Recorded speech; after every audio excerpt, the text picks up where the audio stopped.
Us guys, when we have a crush on a girl, we often romanticize them in our heads. Like, we make them a lot cooler in our heads than they really are. And often we don't even know the girl.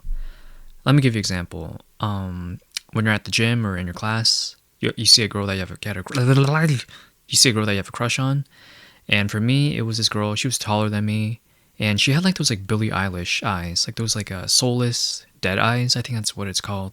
And for some reason, whenever I see a girl have those like soulless dead eyes, I just want to like play doctor and like fix her, and, like pump some life into her. I'm just kidding. I think it's just like it's like a resting bitch face. Like some people are just into that.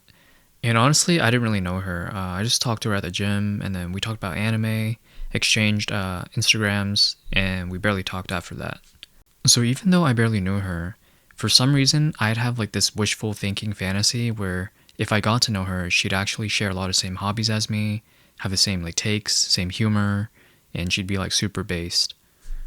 So in my head, I thought she was super cool, even though the real reason was I just thought she was hot, and my brain was just coming up with all these other like bullshit reasons to justify and make it seem like I'm in love when it's like lust. And of course, you could be like, "Oh my god, you're such a parasocial freak or whatever." But I think what it really is that when you're in love, well, I don't want to say in love, but in this situation, like when you're infatuated with somebody, you often make them cooler in your head than they actually are.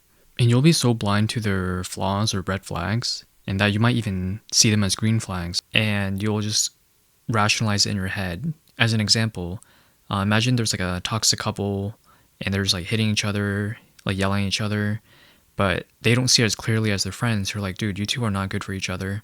But they're like, no, we're in love. So back to my gym crush. So she started posting more on her highlights and her stories, and I realized she is not who I thought she was. In fact, she was pretty much the opposite because I made up this version of her in my head that I became like attached to, just super delusional. And by opposite, I mean that she didn't have anything in common with me besides anime, and I don't think she was even that big into that. But she happened to be wearing like an anime shirt at the time, Attack on Titan, I think.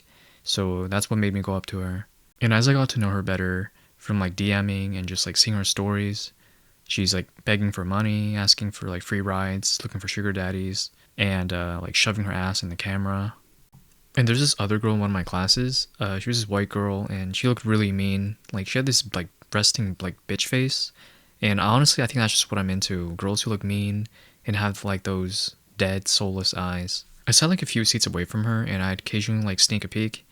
And dude, I remember I was so autistic. I was in the middle of class, and then I had to like fight myself to not do this. This is super cringe, by the way. But for some reason, at the time, I thought it would be a good idea if I just asked her after class, "Hey, could I stare at you for like 5 seconds?"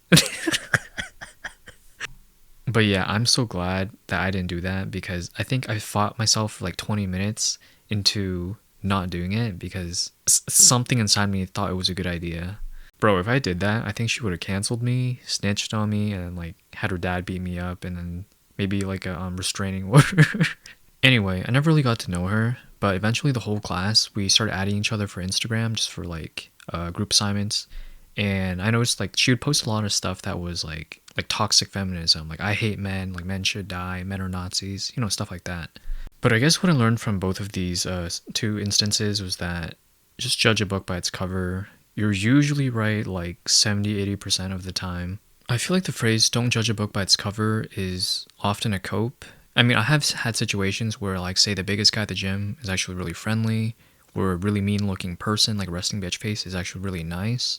But at the same time, stereotypes are true. As in, if you look at someone, they look, they dress, they act, they walk a certain way, they end up being like exactly whatever box, like category.